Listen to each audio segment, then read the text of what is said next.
My father's 60th birthday invitation froze my blood with 7 brutal words. Adults only, don't bring your drama. They were not just banning my daughter. They were branding me a stain before his elite friends. But they missed one crucial detail.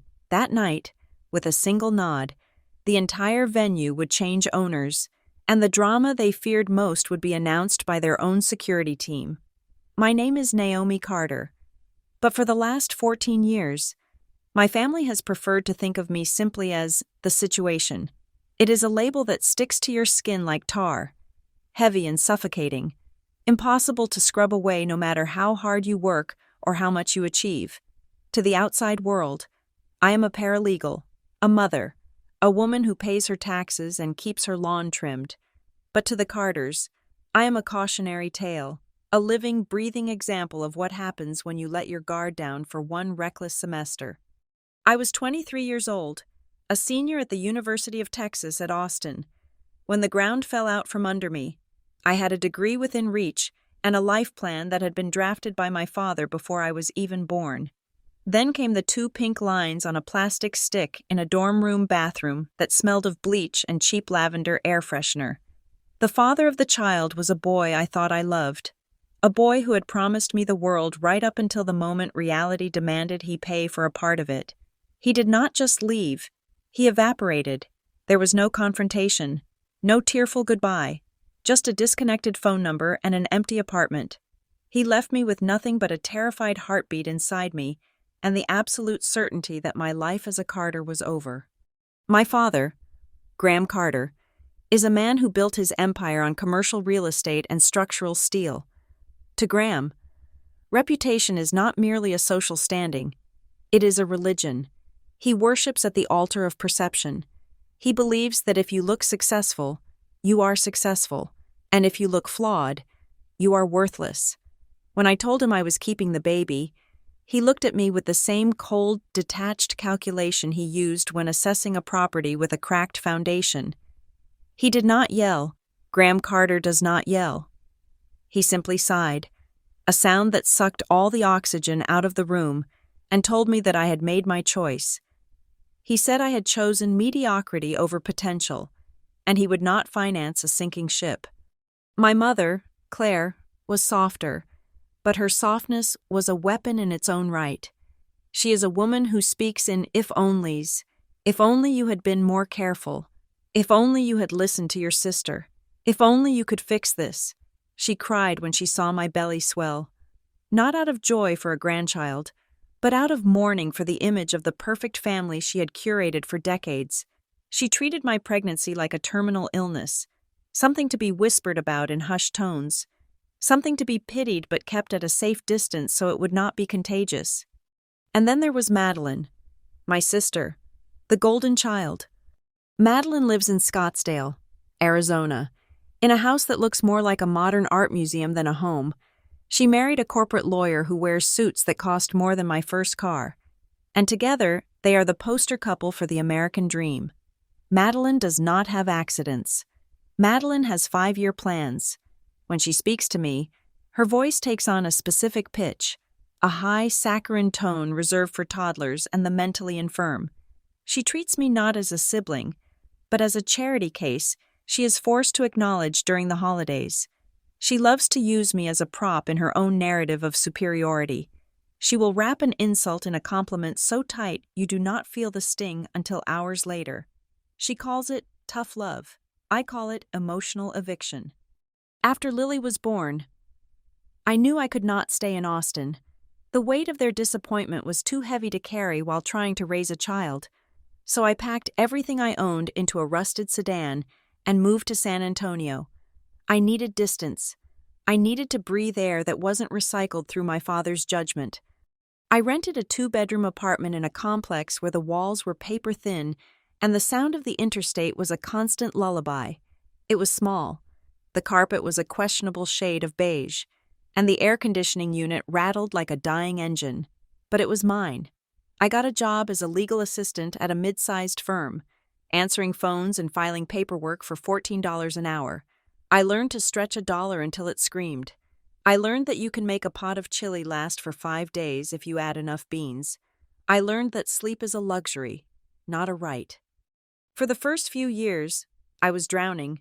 I remember nights sitting on the bathroom floor, the cool tile against my cheek, listening to Lily cry in the other room because she was teething, and I was too exhausted to stand up. I felt the shame my father had planted in me blooming in my chest. I wondered if he was right.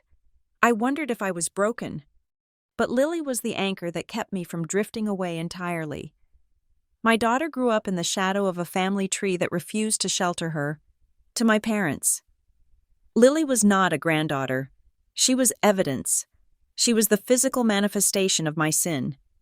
We were invited to family gatherings only when obligation demanded it. Thanksgiving, Christmas, the occasional anniversary, but we were never truly there. We were placed at the far end of the table. Conversations would stop when we entered the room. My mother would look at Lily's thrift store clothes and wince, then offer to buy her something nice, as if fabric could cover the fact that they didn't want us there. Lily, even as a child, was perceptive. By the time she was 7, she stopped asking why Grandma and Grandpa didn't come to her school plays. By 10, she stopped drawing them pictures. Now, at 14, she has developed a protective shell of indifference. She survives the obligatory visits by being polite, quiet, and invisible. It breaks my heart every single time, seeing my brilliant, kind-hearted daughter dim her own light just to make my parents comfortable with her existence. But while they were busy looking down on me, they failed to notice what I was actually doing. They saw a struggling single mother, a paralegal buried under stacks of paper. They saw someone who fetched coffee and organized files. What they did not see was that I was getting an education that no Ivy League university could offer. My job at the law firm was not just administrative. It was a front-row seat to the mechanics of power. I spent 8 hours a day, 5 days a week, reading the anatomy of disasters. I read thousands of pages of discovery documents, settlement agreements, and liability clauses. I saw how the wealthy protected their assets and how they exploited the weak. I saw how a single clause in a contract could destroy a life, and how a well-placed leverage point could bring a giant corporation to its knees. I stopped looking at the law as a set of rules and started seeing it as a toolkit. I began to understand that money is not just currency, it is a language, and if you learn to speak it fluently enough, you can rewrite reality. I started staying late at the office, not for overtime pay, but to read. I devoured case files from closed archives. I studied the strategies of the senior partners, dissecting their wins and their losses. I watched how they manipulated narratives, how they used silence as effectively as noise. I realized that my father's world, the world of country clubs and commercial leases and reputation, was held together by nothing more than paperwork and perception. And paperwork could be analyzed. Perception could be altered.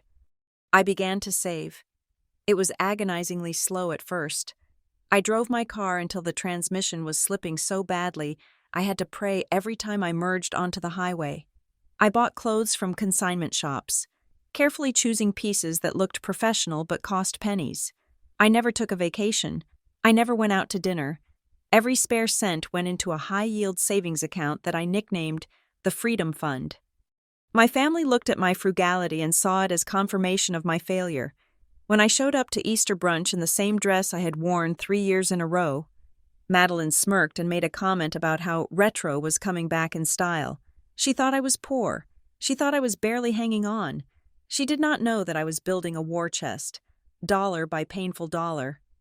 I learned to be quiet. In a family that loved the sound of their own voices, silence was my camouflage. I let them interrupt me. I let them explain simple concepts to me as if I were a child. I let Graham lecture me on the importance of fiscal responsibility, while I was secretly managing a portfolio of index funds that was outperforming his own conservative estimates. I let Madeline give me parenting advice while I was raising a daughter who was kinder, smarter, and more resilient than her own spoiled children could ever hope to be. The stain they had painted on me became my armor, because they saw me as damaged goods.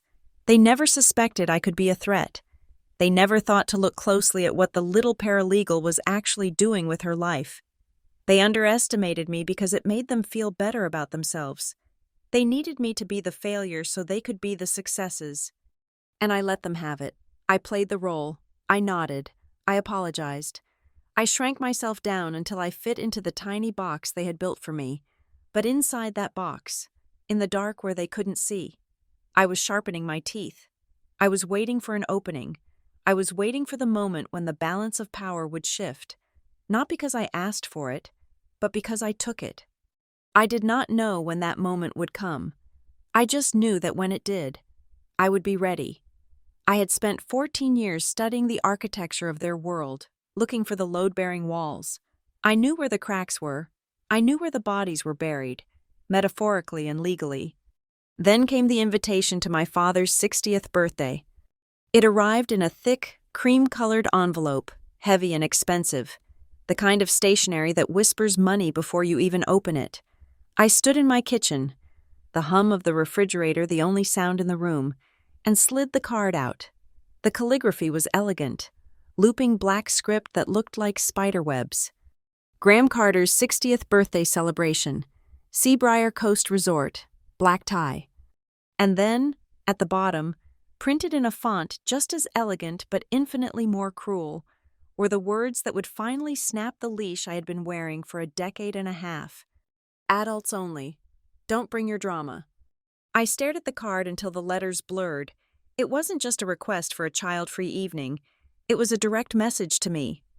Drama was their code word for my life. Drama was their code word for Lily. They were not just excluding my daughter. They were erasing her. They were telling me that in order to be part of this family, in order to celebrate the patriarch, I had to leave the best part of myself behind. I had to pretend that the last 14 years hadn't happened. I had to step back into the role of the quiet, shameful daughter who stands in the corner and is grateful for the scraps. My hand shook, not with sadness, but with a cold, vibrating rage. For years, I had accepted their scraps. For years, I had allowed them to dictate the terms of my existence, but this time, they had gone too far. They had made the mistake of thinking I was still the scared 23-year-old girl who had disappointed them. They didn't know the woman I had become, and they certainly didn't know the irony of the venue they had chosen. I looked at the name of the resort again, Seabriar Coast Resort. A slow, terrifying smile spread across my face. It was the first time in years I had smiled like that. It wasn't a smile of joy.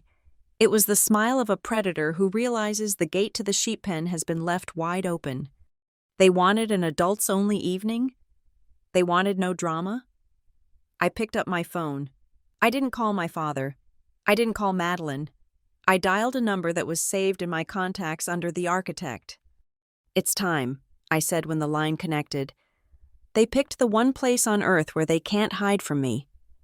The transformation did not happen overnight, and it did not happen with a cinematic montage of me suddenly wearing power suits and clicking heels down a marble hallway. It happened in the grimy, unglamorous trenches of document review. For 2 years, while my family assumed I was merely answering phones and making coffee. I was drowning in the minutiae of other people's catastrophes. I volunteered for the overtime shifts that the actual associates despised, the nights and weekends spent in the basement archives of the firm, scanning thousands of pages of medical records, insurance adjusters' notes, and deposition transcripts. I was being paid $14 an hour to be a machine, but I chose to be a sponge. I began to see the patterns that the expensive lawyers often missed because they were looking at the big picture while I was looking at the pixels. I saw how insurance companies calculated the value of a human limb or a lost year of life. I learned that the fear of a jury trial was often worth $50,000 more in a settlement than the actual facts of the case warranted. I realized that the legal system was not about justice. It was about risk management. And I realized that if I could learn to control the perception of risk, I could control the flow of money. I applied to a night law program at St. Mary's University. I did not tell my parents. I did not tell Madeline. The only person who knew was the partner at the firm who signed my recommendation letter, a man who looked at my work ethic and saw something useful. For 4 years, my life was a blur of caffeine and guilt. I would work 8 hours at the firm, drive to campus for 3 hours of lectures, and then come home to a sleeping Lily. I would sit at the kitchen table of our cramped apartment, studying torts and contracts under the buzzing light of a second-hand lamp, listening to the hum of the refrigerator. I operated on 4 hours of sleep. I ate sandwiches made of clearance rack deli meat.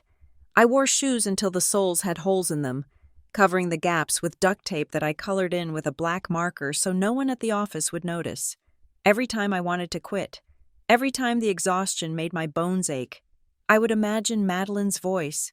I would hear her asking if I needed a loan for rent. I would see my father's disappointed sigh, and I would turn the page. When I passed the bar exam, I did not post it on social media.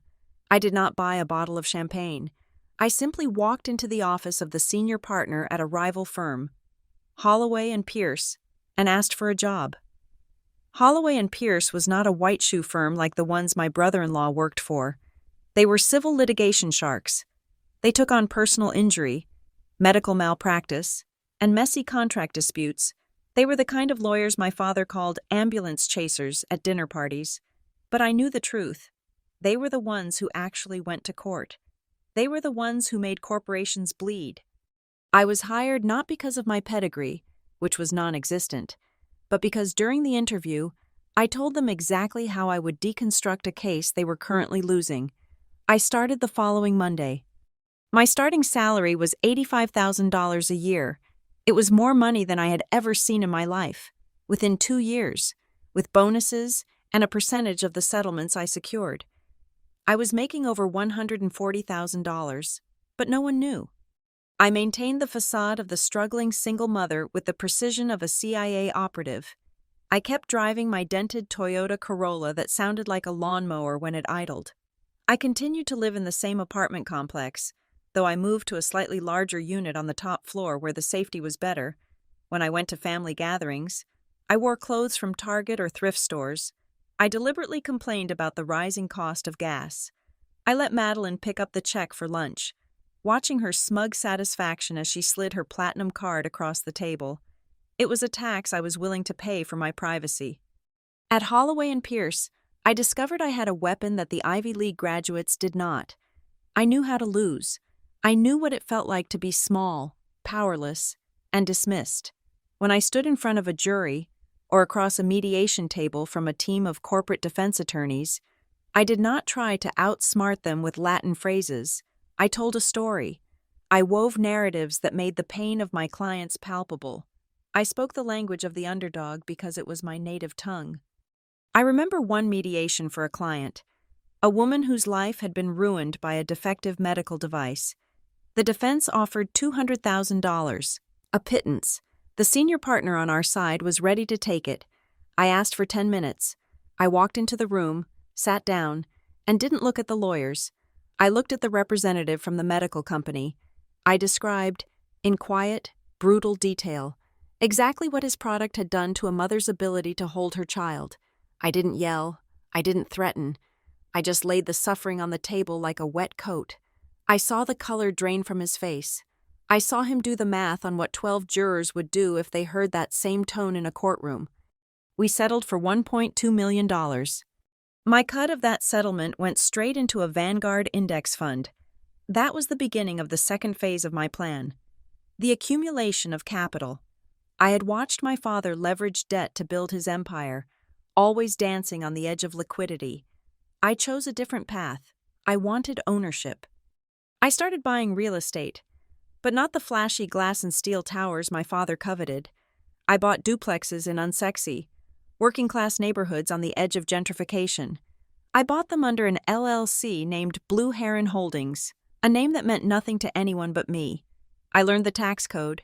I learned about depreciation schedules and 1031 exchanges. I became a landlord who fixed pipes and screened tenants, all while ostensibly working as a junior associate who could barely afford daycare. By the time Lily was 12, I owned 6 properties in San Antonio and 2 in Austin. My net worth had crossed the $1 million mark, and yet, for Christmas that year, Madeline gave me a gift card to a grocery store. "I know things are tight," she said, her voice dripping with that toxic sweetness. "I thought this might help with school lunches." I took the card. I said thank you. I looked at her manicured nails and her perfect hair, and I felt a rush of adrenaline that was better than any drug. She thought she was feeding a stray cat. She had no idea she was feeding a tiger that was slowly growing too big for the cage. Every insult was fuel. Every time my mother sighed and asked if I was dating anyone stable, I transferred another $5,000 into my brokerage account. Every time my father made a passive-aggressive comment about how some people are just not cut out for the business world, I closed on another rental unit. I turned their contempt into equity. I became obsessed with the concept of leverage, not just financial leverage, but emotional and informational leverage. I knew everything about them, their spending habits, their social circles, their fears. They knew absolutely nothing about me. That asymmetry was my greatest asset. It was during this time that I met Evelyn Ross. She was a client, a former general manager of a luxury hotel group who had been wrongfully terminated after pointing out financial irregularities. We won her case, securing a settlement that allowed her to retire comfortably. But Evelyn was not the retiring type. She was sharp, elegant, and possessed a knowledge of high-end hospitality that bordered on encyclopedic. We stayed in touch. We met for coffee once a month. She was the one who taught me the difference between service and experience. She taught me that true luxury is not about gold faucets. It is about anticipation. It is about knowing what the guest wants before they even know they want it. And then there was Cole Bennett. Cole was a contractor I had hired to renovate one of my duplexes. He was rough around the edges, a man who preferred sawdust to spreadsheets. But he was a genius with structure. He could look at a dilapidated building and see the bones. He could tell you within 5 minutes if a foundation was salvageable or if the wiring was a fire hazard. He was honest, which in the construction business made him a unicorn. The three of us formed an unlikely triangle: the lawyer with the capital and the strategy, the hotelier with the vision, and the builder with the hands. We started small, flipping a historic bed and breakfast in Fredericksburg. We turned it from a dusty relic into a boutique destination that was booked solid 6 months in advance. We split the profits, and I rolled my entire share right back into the pot. I was living 2 lives. In one, I was Naomi the disappointment, the cautionary tale, the woman who drove a car with a check engine light that had been on for 3 years. In the other, I was a silent partner in a growing portfolio of assets, a woman who could read a balance sheet better than her father and who was slowly, quietly, building a fortress that no one could breach. I kept Lily insulated from the money, but not from the mindset. I taught her about compound interest when she was 10. I showed her how to read a contract when she was 12.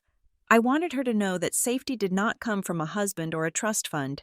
It came from competence. It came from owning your own ground. The contrast between my reality and my family's perception of me reached its peak during a summer barbecue at my parents' house.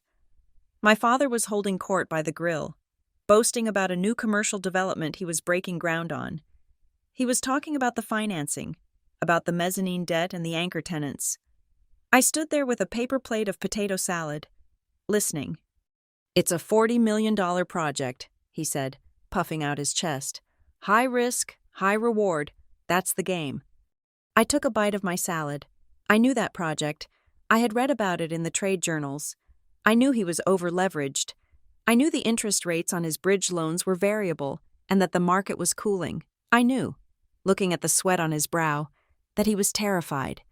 "Naomi wouldn't understand," Madeline said, breezing past with a glass of Chardonnay. "Don't bore her with the big numbers. Dad, she gets anxious if the electric bill goes up by $20. And my father laughed. It was a dismissive, barking sound.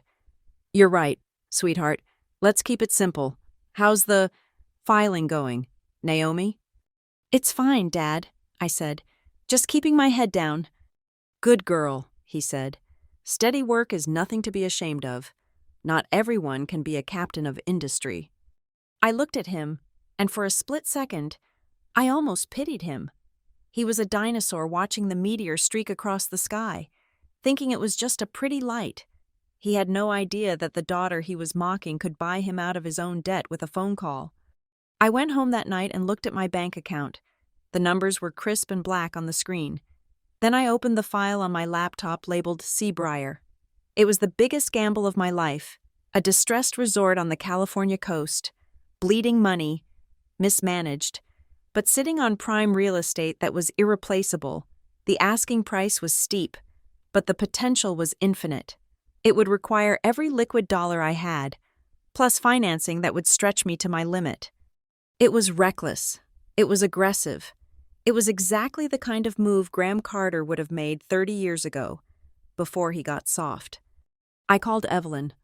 "I'm in," I said. "Let's buy the coast."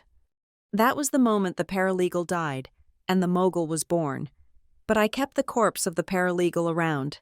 I dressed her up and trotted her out for every holiday, every birthday, every family dinner, because as long as they were looking at her, they weren't looking at me, and I needed them blind for what came next. The property was a ghost on the edge of the Pacific. It sat on a jagged bluff in Carmel by the sea, a collection of Spanish colonial buildings that had once been the crown jewel of the coast, but had fallen into a state of shameful neglect. The paint was peeling, the landscaping was overgrown with wild mustard, and the reviews online were a litany of complaints about cold showers and indifferent staff. It was called the Cypress Point Inn, and it was bleeding cash. To most investors, it was a money pit. To Graham Carter, my father, it would have been invisible because it did not have a skyscraper silhouette or a flashy downtown address, but I saw it for what it truly was. It was a distressed asset with irreplaceable geography.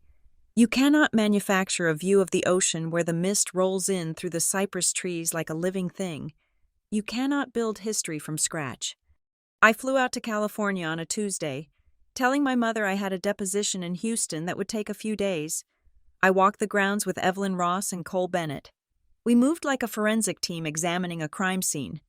Cole kicked the retaining walls and checked the foundation slabs. Evelyn ran her hand along the banisters and inspected the industrial kitchen. I looked at the books. The previous owners were drowning in debt and completely paralyzed by a family feud over management. They were desperate to sell. They wanted out before the bank foreclosed. I made an offer that was aggressive but fair. It was an all-cash deal, leveraged against my entire portfolio of rental properties in Texas. It was everything I had. If this failed, I would be back to zero. I would be exactly what my family thought I was. We closed the deal in 30 days. We renamed it Seabriar Coast Resort. The renovation was not just a facelift. It was a resurrection. Cole brought in crews that worked 6 days a week, stripping the interiors down to the studs. We removed the tacky 1990s decor and replaced it with natural stone, reclaimed wood, and floor-to-ceiling glass that let the ocean do the talking. Evelyn curated every touchpoint of the guest experience. She insisted on linens with a thread count that felt like water against the skin. She hired a chef from a Michelin-starred restaurant in San Francisco who was looking for a quieter life. My role was the invisible hand. I was the managing partner. I did not pick the curtains, but I approved the budget for them. I did not cook the food, but I designed the supply chain that brought fresh seafood to the dock every morning. I wrote the operational bylaws. I set the pricing strategy. I decided that we would not compete on price. We would compete on exclusivity. We made Seabriar a place where privacy was the ultimate luxury. We opened quietly. No grand ribbons. No press releases that screamed for attention. We relied on word of mouth among a very specific demographic of wealth. Within 6 months, we were at 80% occupancy. Within a year, we were profitable. Within 18 months, Seabriar was named one of the top 10 boutique resorts in California by a leading travel magazine. I remember standing on the terrace of the main lodge one evening, holding a glass of Pinot Noir, watching the sun dip below the horizon. The fire pits were lit, casting a warm glow on the faces of our guests. These were people who ran hedge funds, who starred in movies, who owned islands, and they were all sleeping under my roof, paying $800 a night for the privilege, completely unaware that the woman signing the checks was the black sheep of the Carter family. But the moment I landed back in Texas, the mask went back on. I would drive my rental car to the airport, fly coach to San Antonio, and get back into my dented Toyota Corolla. I would change out of my silk blouse and into a polyester blend from a discount rack. I would drive to my parents' house for Sunday dinner and listen to my father lecture me about the importance of saving 10% of my paycheck. "You really should look into a Roth IRA, Naomi," he said one afternoon, swirling his scotch. "I know it is hard on your salary, but compound interest is the eighth wonder of the world." "I know, Dad," I said, cutting a piece of dry chicken. "I am trying." "And maybe cut back on the cable bill," Madeline added. She was scrolling through her phone, looking at vacation rentals in Cabo. "I mean, do you really need all those channels? Lily should be studying, not watching TV." "We do not have cable," I said. "We use an antenna." "Oh," Madeline said. She paused, and for a second, I saw a flicker of genuine pity in her eyes. It was repulsive. "Well, that is responsible of you." I did not tell them that I had just approved a capital expenditure of $200,000 for a new spa facility at Seabriar. I did not tell them that my salary from the law firm, where I had cut back to part-time consulting, was now just pocket change compared to my quarterly distributions from the resort. I kept the secret not because I was ashamed, but because I was protecting my creation. If Graham Carter knew I owned Seabriar, he would have tried to take over. He would have critiqued my business plan, offered unsolicited advice, and told his friends that he helped me set it up. He would have tainted it with his ego. If Madeline knew, she would have treated it like her personal playground. She would have demanded free suites for her influencer friends and treated my staff like servants. Seabriar was the one thing in the world that was purely mine. It was the one place where I was not defined by a mistake I made at 23. Lily was the only one who knew the truth. At 14, my daughter was frighteningly perceptive. She had grown out of the awkward phase and into a quiet, observant young woman who watched the world with skeptical eyes. She knew we were not poor. She knew that the tiny apartment was now a rental property we owned, and that we actually lived in a 4-bedroom craftsman bungalow in a historic neighborhood of San Antonio. I had bought the house under a trust to keep my name off the public records. It was filled with books, art, and comfortable furniture. It was a sanctuary. Lily understood the game. When we went to see my parents, she put on her poor relations costume just like I did.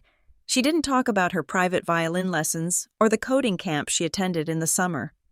She talked about how she was trying to get a scholarship so she wouldn't have to take out student loans. "Why do we let them think we are struggling?" she asked me once.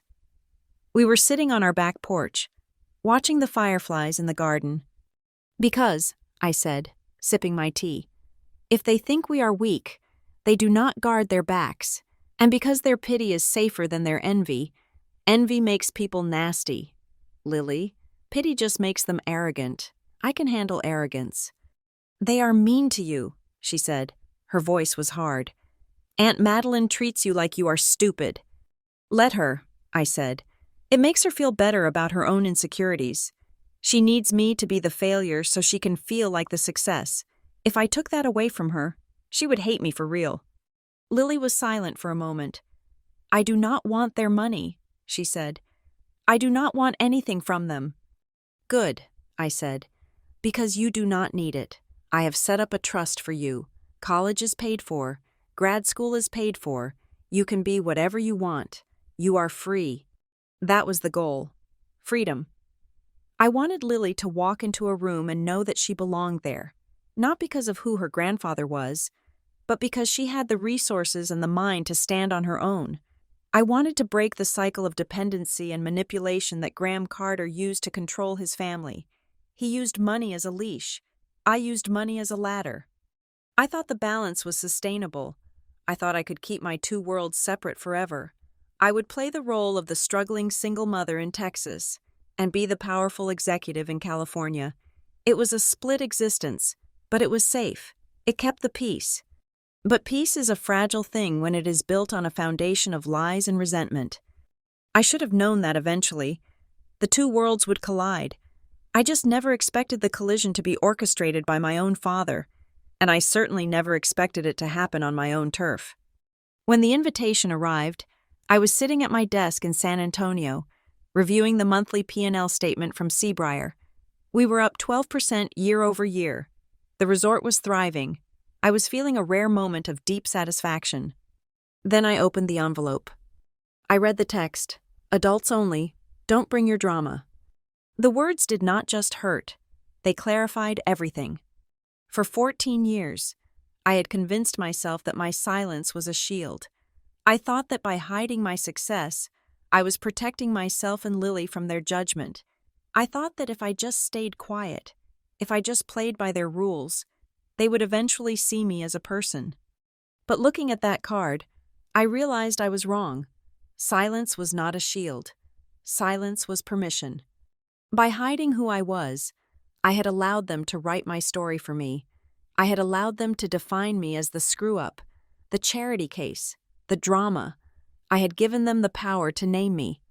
And now, they were bringing their arrogance to the one place on earth where I was the law.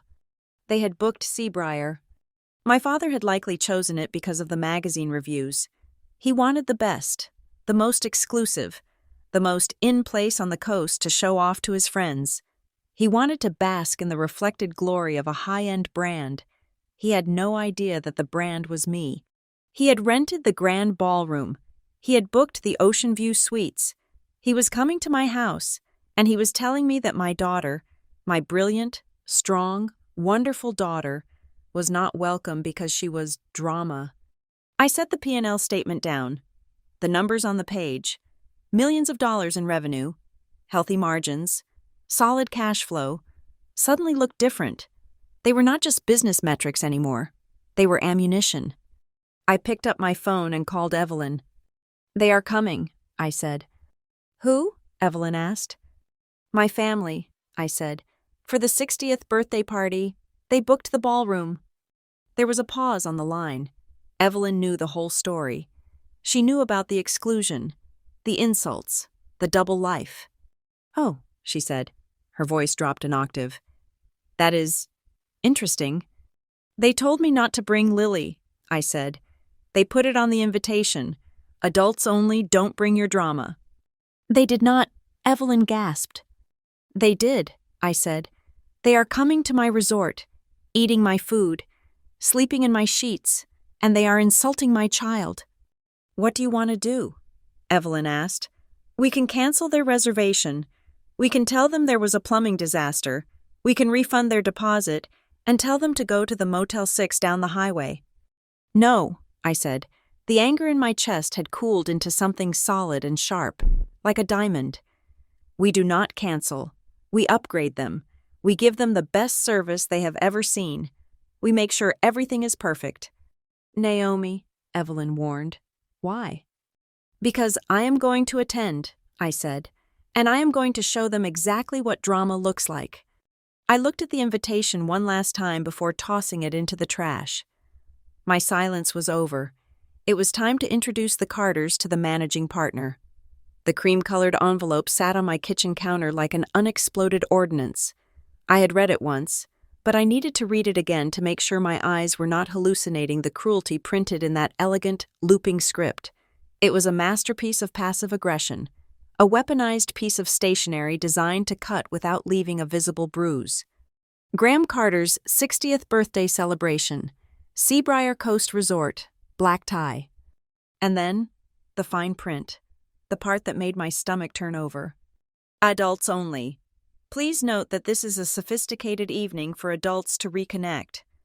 We kindly ask that single parents make appropriate arrangements for their children. Don't bring your drama." I stared at that last sentence. Don't bring your drama. It was not a generic warning. It was a precision strike, in the lexicon of the Carter family. Drama had a very specific definition. Drama was not a drunken uncle making a scene. Drama was not a political argument at the dinner table. Drama was a code name for my life. Drama was the shorthand they used for my teenage pregnancy, for my single status, and most unforgivably, for my daughter. To them, Lily was not a person. She was a walking, breathing plot point that ruined their perfect family narrative. She was the situation that had to be managed. By explicitly printing that line on the invitation, they were not just setting a rule, they were publicizing my shame. They were signaling to every guest, every business partner, every country club friend, every distant cousin, that Naomi Carter was still the black sheep who needed to be reminded how to behave in polite society. My hand reached for my phone before my brain had fully processed the consequences. I dialed Madeline. I needed to hear her say it. I needed to hear the justification so that I could hate her with a clean conscience. She answered on the second ring, her voice breathless and bright, the background noise suggesting she was somewhere expensive, likely a boutique or a salon.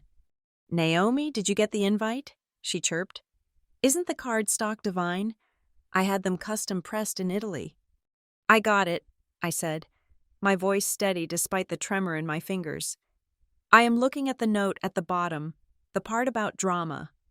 "Oh, that," she said, her tone shifting seamlessly from excitement to a patronizing dismissiveness. "It is just a little reminder. Sweetie, you know how Dad gets. He wants this night to be about him. He wants it to be elegant, high-end." "It says no children of single parents," I said. "Madeline, everyone else in the family is married. Their kids are grown, or they have nannies. This rule applies to exactly one person, me." "Well, don't take it so personally," she sighed, as if I were the one being unreasonable.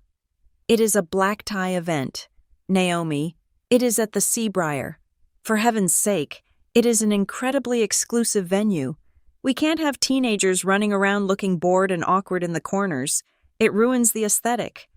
"Lily is 14, I said, my grip on the phone tightening.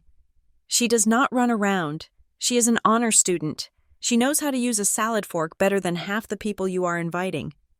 "It is not about her manners, Naomi. It is about the atmosphere." Madeline paused, and then she dropped the mask entirely. "Look, let's be honest. When you bring Lily, people talk. They remember the whole mess from college. They look at you, and they look at her. And it just brings up old history. Dad doesn't want that on his 60th. He wants a clean slate. He wants to show off his success, not be reminded of his complications." Complications. That was what she called my daughter. "So you are asking me to hide her," I said. "You are asking me to come alone and pretend she doesn't exist so Dad can feel better about his image." "I am asking you to be an adult," Madeline snapped. "Hire a sitter. Leave her in San Antonio. Come, have a glass of champagne. Smile for the photos. And don't make this about you. For once in your life, Naomi, just do what is expected. Don't bring your drama." She used the word again. It hung in the air between us, heavy and toxic. "I see," I said. "So Lily is the drama." "If the shoe fits," Madeline said, her voice regaining its sugary coating. "Just do it for Dad, okay? He is really excited about this resort. He says it is the place to be seen this season. Don't spoil it." I hung up the phone. I didn't say goodbye. I couldn't. If I had spoken another word, I would have screamed, and I was not going to give her the satisfaction of hearing me lose control. I stood in the kitchen, the silence of the house pressing in on me. The afternoon sun was slanting through the blinds, illuminating dust motes dancing in the air. I felt cold. It was a deep, bone-settling chill that had nothing to do with the temperature. They were not just excluding her, they were ashamed of her. After 14 years of Lily being a straight-A student, a violinist, a kind and thoughtful human being, to them she was still just a mistake, a blemish on the Carter brand that needed to be airbrushed out for the big photo op. I heard the front door open. The sound of a backpack dropping onto the hardwood floor followed. Lily walked into the kitchen, wearing her school uniform, her hair pulled back in a messy ponytail. She looked tired. High school was a grind, and she took it seriously. She saw me standing there, phone in hand, face pale. She saw the invitation on the counter. "Hey, Mom," she said, opening the fridge and grabbing a bottle of water. "What's wrong? You look like you saw a ghost." "Nothing," I said, instinctively trying to cover the card with my hand. "Just family stuff." Lily stopped. She took a sip of water, her eyes darting to the invitation under my hand. She was too smart for lies. She walked over, gently moved my hand aside, and looked at the card. She read it quickly. Her eyes scanned the calligraphy, the date, the location. Then they stopped at the bottom. I watched her face. I braced myself for the hurt. I expected tears. I expected anger. I expected her to ask why her grandfather didn't want her. But Lily didn't cry. She didn't even frown. She just let out a small, short breath, like a sigh of exhaustion. "It is okay, Mom," she said quietly. "It is not okay," I said, my voice cracking. "Lily, this is—" "It is just who they are," she interrupted me. She looked up, and her eyes were dry and incredibly old for a 14-year-old. "I figured I wasn't invited. They never want me at the big stuff. Remember the anniversary party? They put us at the kids' table even though I was 12 and the other kids were 5. It is fine. I don't want to go anyway. I have a history project due that Monday." "Lily," I said, reaching out to touch her arm. "They have no right to treat you like this." "They have the right because it is their party," she said, shrugging. "And honestly, I prefer it when we don't go. I hate watching you pretend to be someone else around them. You get all quiet and weird. I would rather stay home and watch movies." She was comforting me. My teenage daughter, who had just been explicitly rejected by her own flesh and blood, was standing in our kitchen comforting me. That was the moment something inside me broke, and when it broke, it didn't shatter into pieces. It snapped into place. "You are used to it," I whispered. "You expect them to be cruel." "I expect them to be consistent," Lily said. She picked up her backpack. "Don't worry about it. Mom, go to the party, eat some expensive cake. I will be fine here with pizza." She walked out of the room and up the stairs to her bedroom. I listened to her footsteps, steady and calm. She was resigned to it. She had accepted her place in their world as the outsider, the unwanted one. She had built a callus over her heart to survive their rejection. I looked back at the invitation. Seabriar Coast Resort. Madeline had said my father was excited. She said he wanted to show off his success. She said he wanted a clean slate. A laugh bubbled up in my throat. It was a dark, jagged sound. They were hosting a party to celebrate their exclusivity. They were enforcing a rule to banish drama. They were doing it all at a property they believed was the pinnacle of high society. And they had absolutely no idea that the drama they were so desperate to exclude actually owned the building they were standing in. They were renting a ballroom that I paid to renovate. They were eating food prepared by a chef I hired. They were sleeping in beds that I approved. I picked up the invitation again. The irony was so thick I could taste it. It was metallic and sharp. They were walking into the lion's den, wearing meat suits, and mocking the lion. Madeline wanted me to be an adult? Fine, I would be the ultimate adult. I would be the landlord. I walked over to my laptop and opened my secure email. I found the thread with Evelyn regarding the upcoming VIP bookings. I typed a reply. "Evelyn, regarding the Carter party on the 24th, confirm the booking. I will be attending, alone, just as requested. However, I need you to prepare the presidential suite, the one we usually reserve for foreign dignitaries. Stock it with everything a 14-year-old girl could possibly want: movies, room service menu, the works, and arrange for private security detail for the suite. Also, pull the contract for the ballroom rental. I want to review the clauses regarding owner discretion and code of conduct. We are going to have a special guest." I hit send. I was not going to leave Lily in San Antonio. I was taking her with me. She would not be at the party. No, she would be above it, literally. She would be sitting in the penthouse, looking down on the people who thought they were too good for her, while eating room service that cost more than Madeline's dress. And as for me, I was going to walk into that ballroom. I was going to wear the most expensive gown I could find. I was going to smile. I was going to drink their champagne. And then, when the moment was right, I was going to introduce them to the real owner of the Seabriar Coast Resort. Madeline said, "Don't bring the drama." Too late. The drama was already on the deed. I clicked the button on the digital RSVP form, selecting the option for one guest. Then, for good measure, I sent a follow-up text to Madeline. "RVSP sent. Just me. Lily is staying in San Antonio with a sitter. See you there." It was the lie they wanted to hear, the lie that would make them comfortable enough to lower their guards. I could almost picture Madeline sighing in relief, telling my mother that Naomi had finally decided to be reasonable, that the problem had been managed. They thought I was capitulating. They had no idea I was positioning pieces on a board they did not even know existed.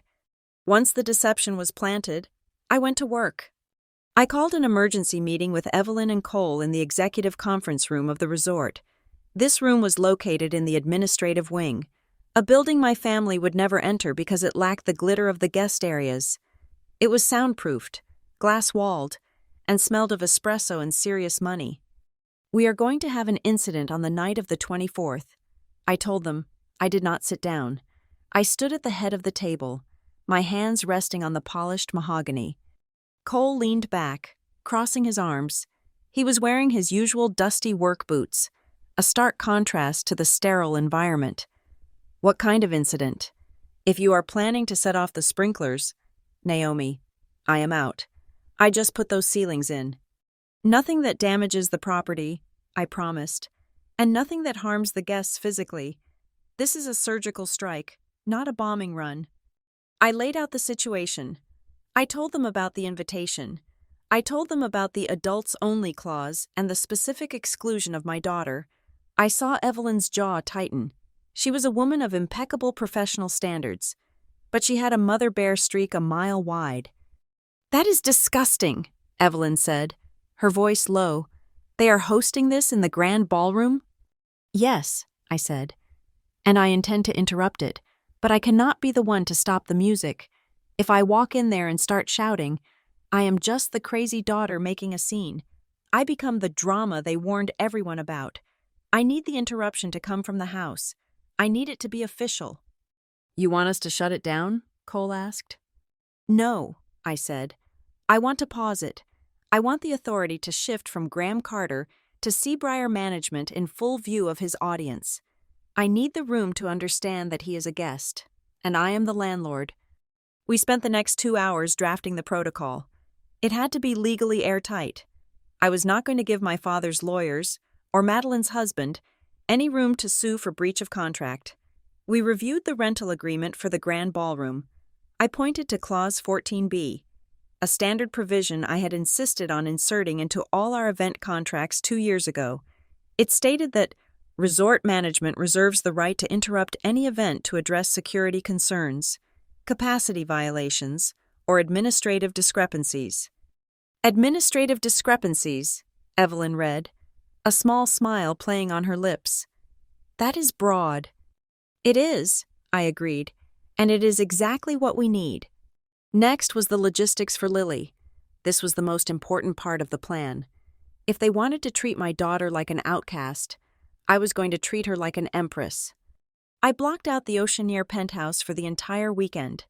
It was our most exclusive suite, a 3,000-square-foot sanctuary with a private wraparound terrace, a cinema room, and a dedicated butler.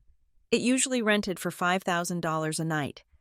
I called the guest experience manager, a young man named David who terrified the rest of the staff with his attention to detail. "David," I said, "my daughter Lily will be staying in the Oceaneer on the 24th. She is to be treated as the highest-ranking VIP on the property, higher than the movie stars, higher than the senators. If she wants popcorn at 3 a.m, you pop it fresh. If she wants to watch a movie that hasn't been released yet, you call the studio connections and make it happen. Is that clear?" "Crystal, Ms. Carter," David said. "Does she need security?" "Yes," I said. 2 guards, plainclothes, but visible enough to be a deterrent. I want them stationed outside her door. No one enters that suite without her express permission, not even me. Unless I call first. And absolutely no one from the Carter party is to be allowed near that elevator bank. Consider it done, David said. With Lily's safety and comfort secured, I turned my attention to myself. For 14 years, I had dressed to blend in. I wore beige. I wore gray. I wore clothes that apologized for taking up space. I had crafted a visual identity that said harmless assistance. That ended now. I went to the resort's high-end boutique, a glass-fronted jewel box that sold designer wear to guests who forgot their luggage or just had too much money. I didn't look at price tags. I wasn't looking for a bargain. I was looking for armor. I found it in a gown of deep, midnight blue silk. It was structured, architectural, with a sharp neckline that framed the face and a silhouette that commanded attention. It didn't look like a dress a paralegal would wear. It looked like a dress a CEO would wear to a hostile takeover. It cost $4,200. I swiped my card without blinking. I booked a full afternoon at the spa for the day of the party. Hair, makeup, nails. I wasn't doing this to look pretty. I was doing this to look formidable. I wanted to erase every trace of the tired, overworked single mom they expected to see. When I walked into that ballroom, I needed to be unrecognizable. Not because my face had changed, but because my presence had. The final piece of the puzzle was the script. I met with Marcus, our head of security. Marcus was a former Marine, 6 feet 4 inches of calm, controlled muscle. He spoke softly and carried himself with the kind of authority that made drunk guests instantly sober up. I need you to handle the interruption personally. Marcus, I said. We were standing in the security control room, surrounded by screens showing every corner of the resort. You want me to shut down the band? Marcus asked. Yes, I said. At exactly 8:45. That is when speeches are scheduled to end and the main course is served. The room will be settled. Attention will be high. And what is the reason? A discrepancy in the billing authorization, I said. You will walk up to the podium. You will be polite. You will apologize for the interruption. And then you will say that you need to verify the signature on the master contract with the owner. Marcus nodded slowly. And Graham Carter will say he signed it. Exactly, I said. And you will tell him that the owner requires a secondary verification because of the size of the bill. He will get angry. He will ask to see the owner. And that is when I call you? No, I corrected him. That is when you announce me. You don't say Naomi is coming. You say, I will request the managing partner join us.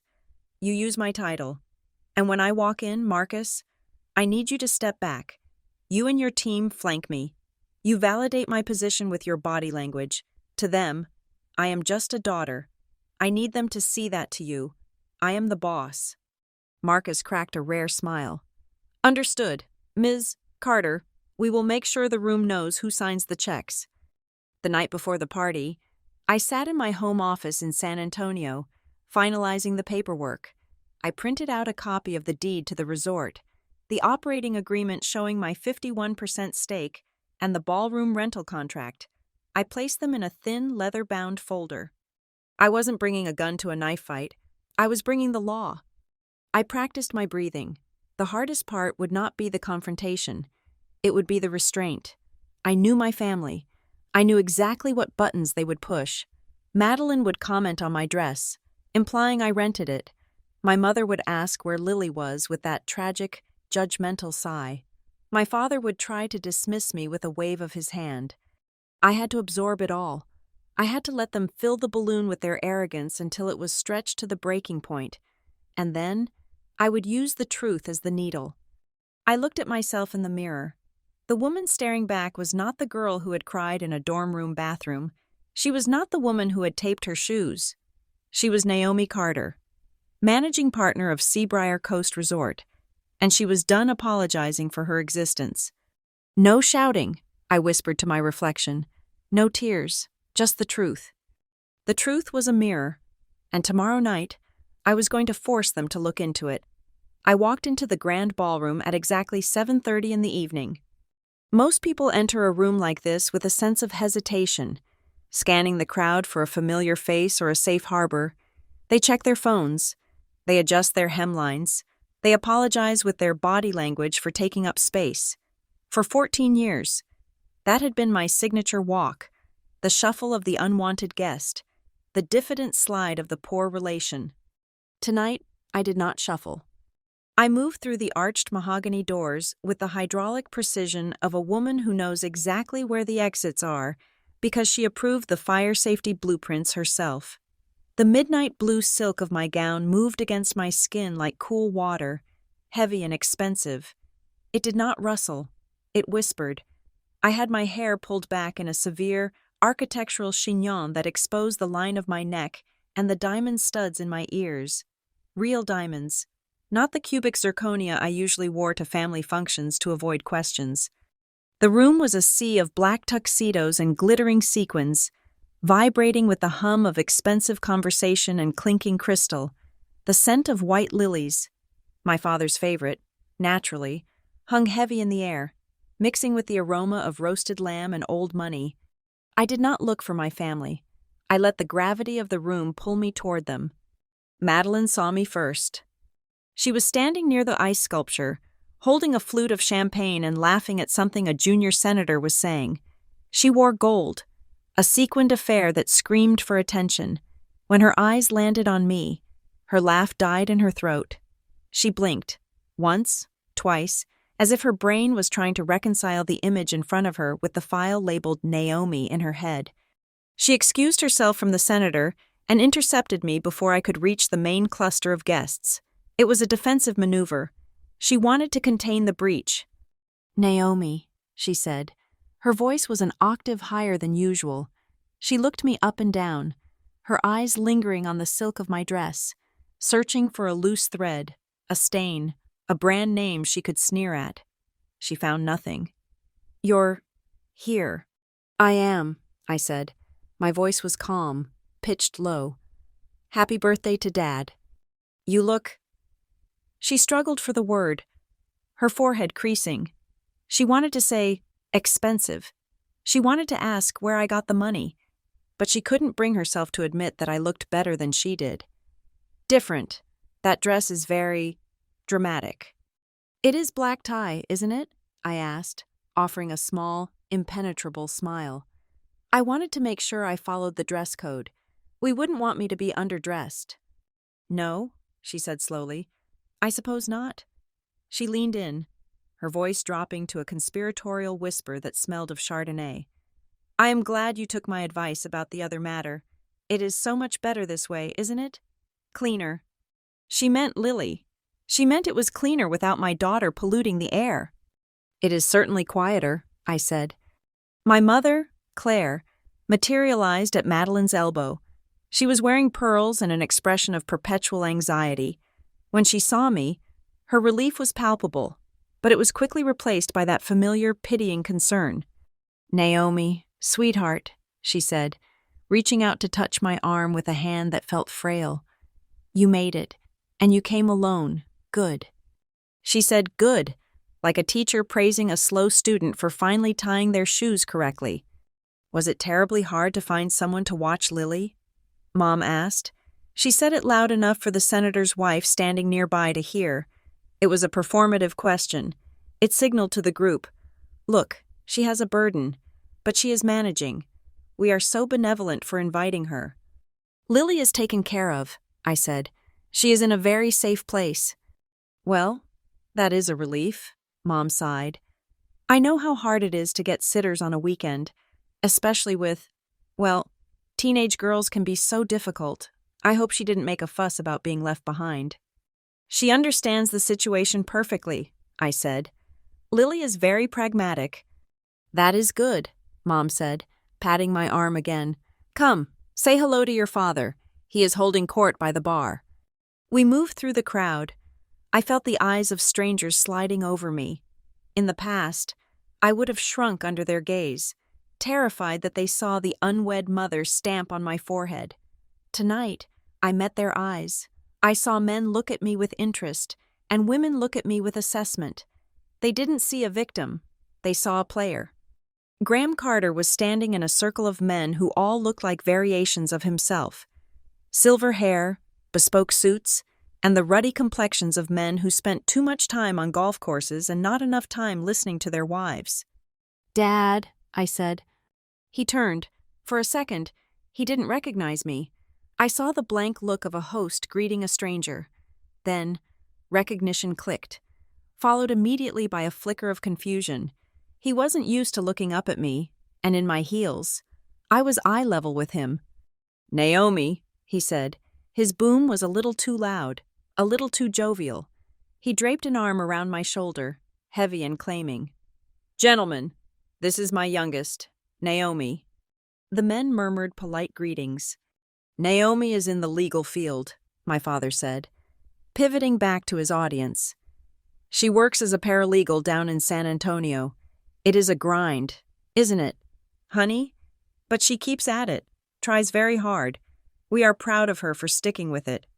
It was a masterclass in diminution. In 3 sentences, he had reduced me to a plucky, struggling subordinate. He hadn't lied, technically, but he had framed the truth to ensure everyone knew I was not on their level. "Civil litigation is certainly demanding," I said smoothly. I didn't correct him. I didn't mention that I hadn't filed a document for someone else in 5 years. "See?" Graham laughed, squeezing my shoulder before letting go. "Hard worker. Takes after her old man, even if she took the scenic route getting there." The men chuckled. The scenic route was another code word. It meant, got pregnant and ruined her life. "Go grab a drink, honey," Dad said, dismissing me. "We were just discussing the market. Boring stuff." "Of course," I said. I wouldn't want to interrupt the serious business. I walked away, my spine straight. I could feel his satisfaction radiating behind me. He had put me in my box. He felt safe. I found my seat at the family table. It was front and center. Naturally, I was seated next to a woman I didn't know, a Mrs. Vanderhoven, whose neck was weighed down by a necklace that probably cost as much as my first house. Across from me was Madeline and her husband, Brent. Dinner was served. The staff moved like ghosts, placing plates of seared scallops and truffle risotto in perfect synchronization. I watched them closely. I knew the banquet captain, a woman named Sarah. I caught her eye as she poured water into my glass. She gave me the barest, almost imperceptible nod. It was a microscopic acknowledgement of command. "We are ready," it said. The conversation at the table was a carousel of wealth signaling. "We are thinking of skipping Aspen this year," Mrs. Vanderhoven said, picking at her scallop. "It has become so crowded. The lift lines are simply tragic. We are looking at Gstaad instead." "Oh, you must," Madeline gushed. "Brent and I went 2 years ago. The fondue is to die for, but you have to book the private chalets early. The inventory is non-existent." "It is a struggle," Mrs. Vanderhoven agreed. Then she turned her hooded eyes toward me. She had been briefed. I was sure of it. She knew I was the charity case at the table. "And what about you, dear? Naomi, is it? Do you ski?" "Not recently," I said, taking a sip of the vintage Cabernet, a bottle I had personally selected for the cellar 3 years ago. "Oh, that is a shame," she said. "It is such a wonderful family activity, but I suppose it is difficult when you are on your own. It must be terribly expensive to raise a child by yourself these days. Private schools, tutors, camps. How do you manage?" The table went quiet. It was the question everyone wanted to ask. The train wreck question. How does the failure survive? Madeline looked at me with faux sympathy, waiting for me to complain about money so she could offer to pay for something and look like a saint. "We get by," I said. "Lily attends a public magnet school. She's on the debate team." "Public school," Mrs. Vanderhoven repeated, the words tasting sour in her mouth. "Well, I am sure it builds character, real-world experience and all that." "Exactly," I said. "She learns a lot about the real world." "I always say," Brent chimed in, swirling his wine, "that adversity is the best teacher. Look at Graham, self-made. He didn't have handouts. He built this empire on grit. That is what seems to be missing from the younger generation. Everyone wants the payout without the sweat." He looked at me pointedly when he said it. The irony was so rich it almost choked me. Brent, who had joined his father's law firm straight out of school. Brent, who had never built anything in his life except a billable hour sheet. I agree, I said. Sweat equity is the only equity that matters. Cheers to that, Brent said, raising his glass, thinking he had just taught me a lesson. The main course arrived, filet mignon, cooked to a perfect medium rare. The room began to grow louder as the wine flowed. Laughter became sharper. The air of self-congratulation was so thick it was practically visible. I checked my watch. 8:35. 10 minutes. My father stood up. He tapped a spoon against his glass. The room fell into a respectful silence. Friends, Graham boomed, his face flushed with pleasure. Family, distinguished guests, when I look around this room tonight, I don't just see success, I see legacy. He paused for effect. 60 years is a long time, he continued. I have built buildings that scrape the sky. I have weathered recessions. I have raised a family. He gestured vaguely toward our table. And if there is one thing I have learned, it is that quality always rises to the top. You cannot fake quality. You cannot fake class. This resort, for example. He swept his hand around the room, claiming the walls, the chandeliers, the view.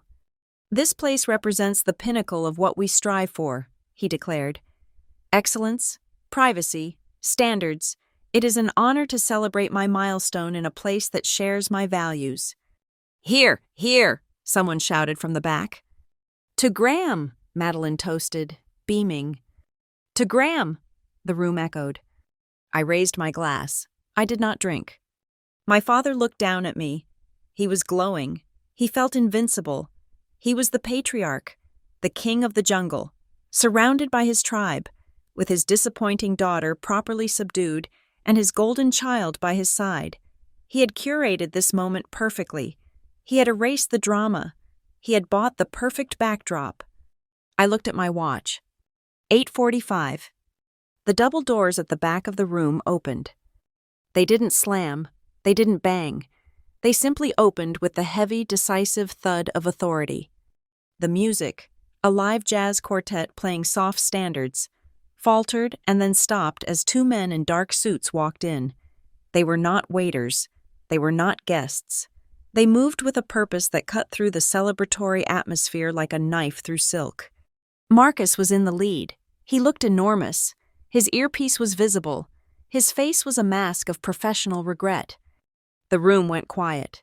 Not the respectful silence of a toast, but the confused, anxious silence of wealthy people who are terrified of things they cannot control. My father frowned, lowering his glass. He looked annoyed. He thought it was a service error. He thought someone had wandered into the wrong room. I set my glass down on the tablecloth. I folded my hands in my lap.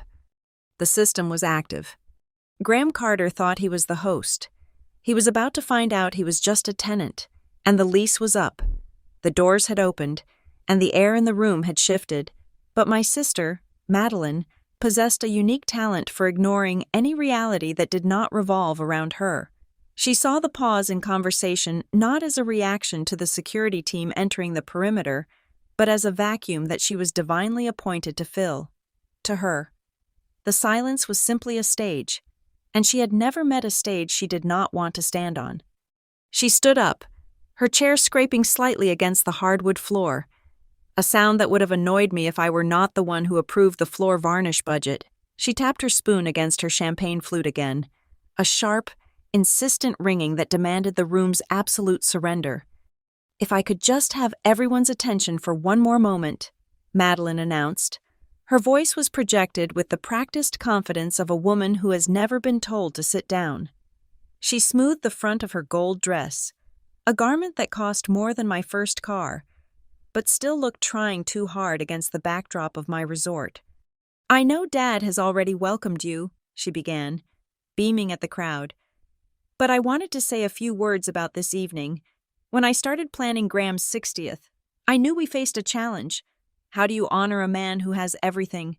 How do you find a venue that matches the standard of excellence he has set for this family for 4 decades? She paused, looking around the room. inviting the guests to admire the architecture. I spent months scouting locations. Madeline lied. I watched her without blinking. She had spent 2 hours on Google and sent 3 emails to a travel agent. I looked at Napa. I looked at the Hamptons. But nothing felt right. Nothing had that gravitas. Then I found Seabriar. She gestured wide with her glass, encompassing the vaulted ceilings, the hand-carved mahogany beams, and the floor-to-ceiling windows that looked out over the Pacific. I told my husband, Brent, that this was it, she continued. This place understands us. It understands that true luxury is about curation. It is about details. And most importantly, it is about exclusivity. Her eyes drifted toward me. It was subtle, a mere flicker of her gaze, but it was enough. That is why I was so adamant about the theme for tonight, Madeline said, her voice dropping to a confidential, serious register. Adults only, no distractions, no noise, no complications. The word hung in the air, complications. It was the same word she had used on the phone. She was doubling down. She was standing in a room full of people, holding a glass of Dom Perignon that my food and beverage director had stocked, and she was publicly congratulating herself for excluding my daughter. We live in a chaotic world, Madeline preached. Everyone is so busy, everyone has baggage, but tonight I wanted to give my father, and all of you, a sanctuary, a space where we can be adults, where we can enjoy fine conversation and sophisticated company without having to worry about anything less than perfect. A murmur of agreement rippled through the room. Heads nodded. These were people who viewed children as accessories to be paraded when convenient and hidden when inconvenient. They bought into her narrative because it flattered them. It told them they were the elite, the chosen ones, the people who deserved a world without messy, inconvenient things like single mothers and their teenage daughters.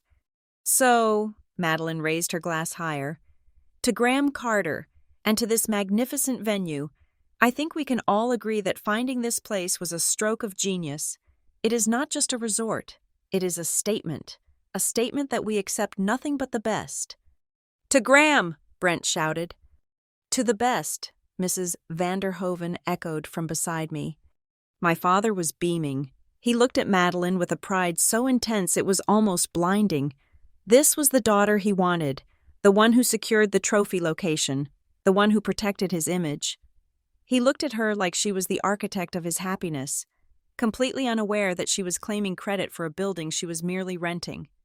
I sat there, my hands folded in my lap, feeling a cold, crystalline clarity. It was fascinating, really. It was a masterclass in irony. Madeline was praising the exclusivity of the resort. She was praising the standards. She was praising the management. She was praising me. She just didn't know it yet. Every compliment she paid to the venue was a compliment to my business acumen. Every time she mentioned the perfect atmosphere, she was validating the decisions I had made during the renovation. She was standing there, thinking she was burying me by highlighting how much I didn't belong, while simultaneously worshiping the empire I had built. She thought she was the gatekeeper. She had no idea she was just the entertainment. I looked at my father. He was drinking it in. The adoration, the status. He believed he was the king of the castle. He believed that his money and his reputation had bought him this night. He believed that by excluding Lily, he had purified the event. He was standing on a trap door, and Madeline had just greased the hinges. The applause died down. Madeline took a sip of her champagne, looking satisfied. She turned to me, her smile tight and triumphant. See, she whispered, leaning over the table. I told you, it makes a difference when you curate the guest list. The energy is just better. It is certainly a specific energy, I said. My voice was level. I did not sound angry. I sounded like a judge reading a verdict. Don't be bitter, Naomi, she murmured, turning away. Just enjoy the wine. It is probably the best you will ever taste. I looked at the glass in front of me. It was a 2014 vintage from a vineyard in Napa that I had personally visited. I had negotiated the exclusive distribution rights for Seabriar 3 years ago. I knew the winemaker's name. I knew the soil pH. I knew the wholesale cost per case and the markup we charged per bottle. Madeline didn't know the wine. She only knew the price tag. That was the difference between us. They owned things. I understood them. My phone vibrated against my thigh, a single, short pulse. I didn't need to look at it to know who it was, or what it said. It was the signal from Evelyn. The team was in position. The paperwork was ready. The trap was primed. Ready. I reached out and picked up my glass. I looked at the golden liquid, watching the bubbles rise to the surface. Madeline was still standing, basking in the afterglow of her toast, waiting for my father to say something back to her. She looked radiant and smug and completely safe. I took a slow breath. I did not drink the wine. I set the glass back down on the tablecloth with a deliberate, audible click. It was a small sound, barely a whisper in the noisy room, but to me, it sounded like a gavel coming down. I looked up toward the back of the room.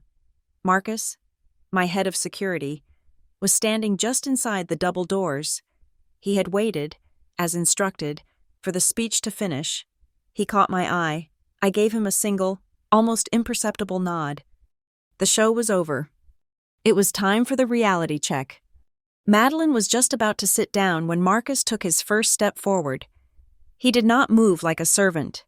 He moved like a tank in a suit. He walked past the tables, past the confused guests, past the waiters who froze as he approached. The room began to quiet down again, but this time, the silence was different. It wasn't the respectful silence for a speech. It was the nervous, prickly silence of people who realize that something is wrong. Madeline froze, her hand halfway to her chair. She looked at Marcus, then at Dad, then back at Marcus. "Excuse me?" she said, her voice sharp. "We are in the middle of dinner." Marcus didn't look at her. He looked straight at the podium where my father was still standing. "Mr. Carter," Marcus said. His voice was deep, calm, and carried to the back of the room without a microphone. "I apologize for the interruption." "Who are you?" my father demanded, his eyebrows drawing together. "I didn't hire security for the interior."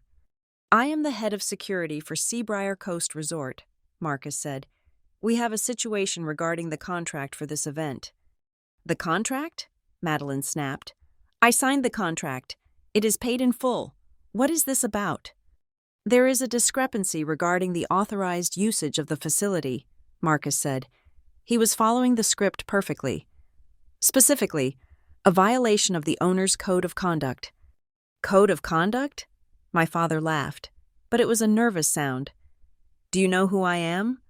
I am Graham Carter. I have been developing real estate since before you were born. Don't talk to me about codes of conduct. Get your manager. I want this cleared up immediately." "I cannot do that, sir," Marcus said. "And why not?" Graham shouted, his face turning a dangerous shade of red. "I am the client. I demand to speak to the person in charge." "You are speaking to the person in charge of security," Marcus said calmly. "But if you wish to discuss the contract, I must defer to the managing partner." "Then get him!" Madeline shrieked. "Get him out here right now so I can have him fire you." I watched them unravel. It was happening so fast. 1 minute they were the masters of the universe, sipping vintage champagne and sneering at single mothers. The next, they were screaming at staff, losing their composure, revealing exactly who they were beneath the expensive clothes. "The managing partner is already in the room," Marcus said. The confusion on my father's face was absolute. He looked around the room, scanning the faces of his wealthy friends, looking for a man in a suit who looked important enough to own this place. "Where?" Graham asked. "Who?" Marcus turned. He did not point. He simply shifted his body, angling himself toward table number 1. Toward me. "We need to verify the authorization, Ms. Carter," Marcus said, looking directly at me. The silence that fell over the room was absolute. It was a vacuum. It sucked the air out of everyone's lungs. Madeline let out a short, hysterical laugh. "What? Why are you talking to her? She is just a guest. She is my sister." "Ms. Carter," Marcus repeated, his voice unyielding. "The operational decision is yours." I stood up. I didn't rush. I pushed my chair back slowly. I smoothed the silk of my midnight blue dress. I felt the weight of 200 pairs of eyes on me. I felt Madeline's confusion turning into horror. I felt my father's arrogance cracking like a windshield hit by a stone. "Thank you, Marcus," I said. My voice was clear, steady, and loud enough to be heard in the silence. "I will handle it from here." I stepped away from the table. I walked toward the center of the room, into the open space between the guests and the podium. I was no longer the daughter. I was no longer the sister. I was the landlord, and I was about to serve the eviction notice on their egos. The silence that followed my declaration, "I will handle it from here," was not empty.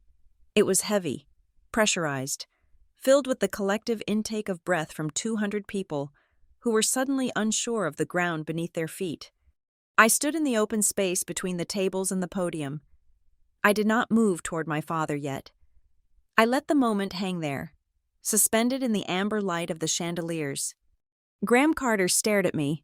His expression was a fascinating map of cognitive dissonance. He looked at Marcus, the imposing head of security, and then he looked at me. His disappointment of a daughter standing in a $4,000 dress. His brain was trying to connect two wires that had never touched before: authority and Naomi. "You will handle it?" Graham repeated. His voice was not angry yet. It was bewildered. It was the tone one uses with a child who has wandered onto a stage during a performance. "Naomi, sit down. This is a mistake. These people are confused." He turned back to Marcus, dismissing me with the back of his hand. "Officer," Graham said, his voice regaining its bluster, "my daughter is, well, she is not involved in this. I rented this hall. I signed the contract. If there is a problem, you speak to me." David, the event manager, stepped forward. He was a man I had hired specifically for his ability to remain polite while being screamed at by billionaires. He adjusted his cuff, his face a mask of professional regret. "Mr. Carter," David said softly, "we are not disputing your signature. We are disputing the validity of the event under the current operational bylaws." "Bylaws?" Madeline shrieked. She had left her chair and was marching toward the podium, her gold dress shimmering aggressively. She positioned herself next to our father, presenting a united front of indignation. "What kind of amateur operation is this? We have been planning this for 6 months.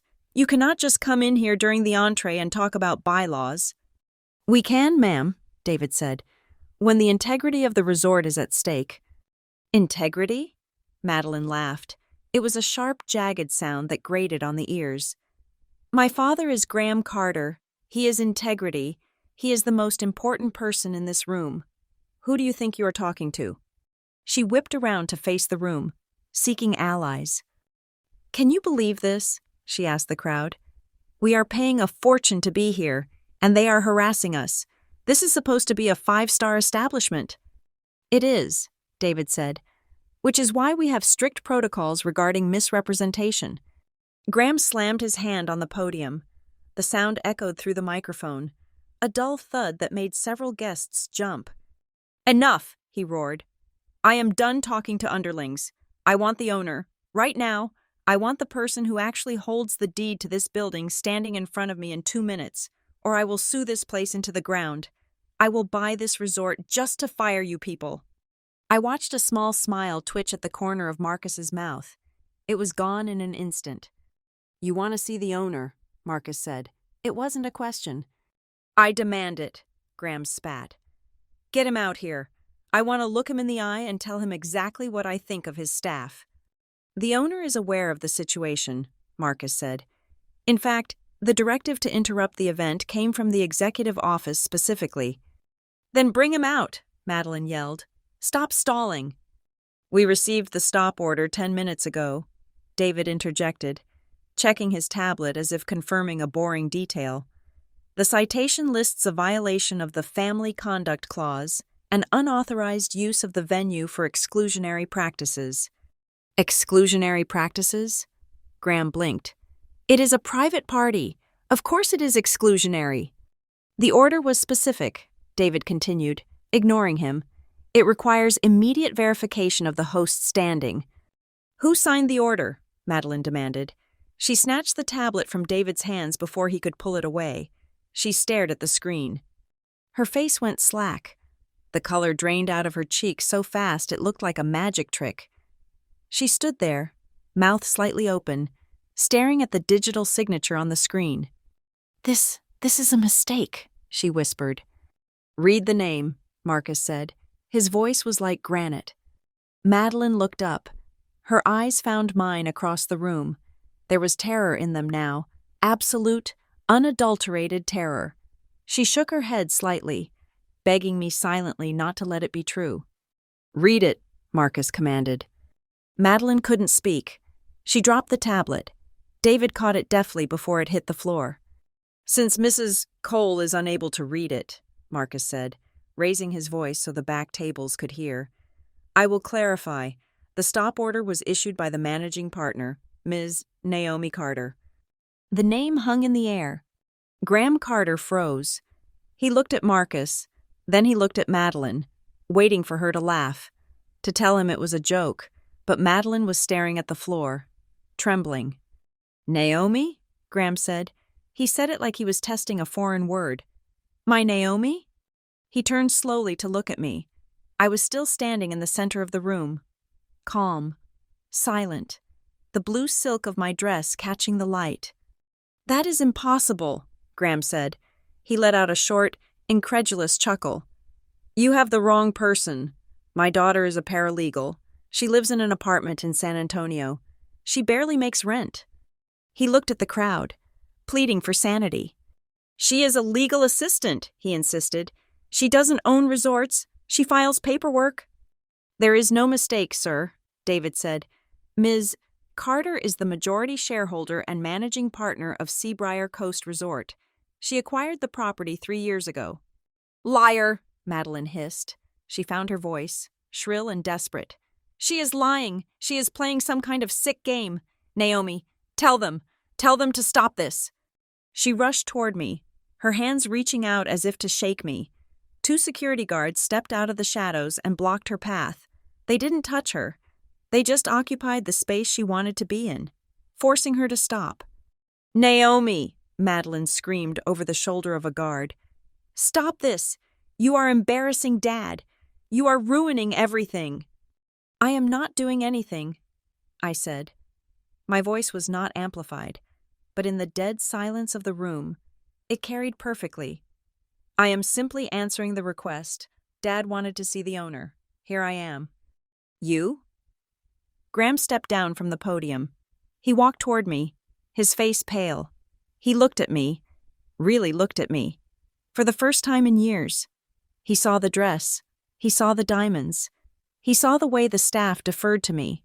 And he saw the way I was looking back at him, not with fear, not with a plea for approval, but with the cool, detached assessment of a landlord looking at a tenant who had broken the lease.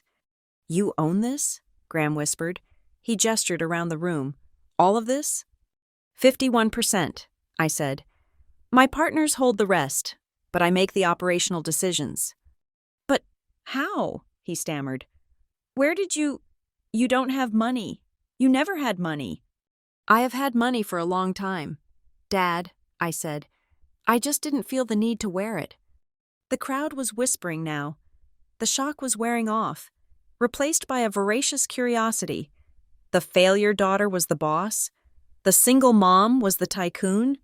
It was the best gossip they had heard in a decade. I don't believe it, Madeline said, backing away from the guards. It is a trick. She is sleeping with the owner. That is it. She is the mistress, and she is making them say this. It was such a predictable, pathetic insult. It was the only way her mind could process a woman having power. She must have earned it on her back. Marcus stepped forward again. Ms. Carter, he said to me, ignoring Madeline entirely. The floor is yours. Do you wish to terminate the event? I looked at my father. He looked small. The bluster was gone.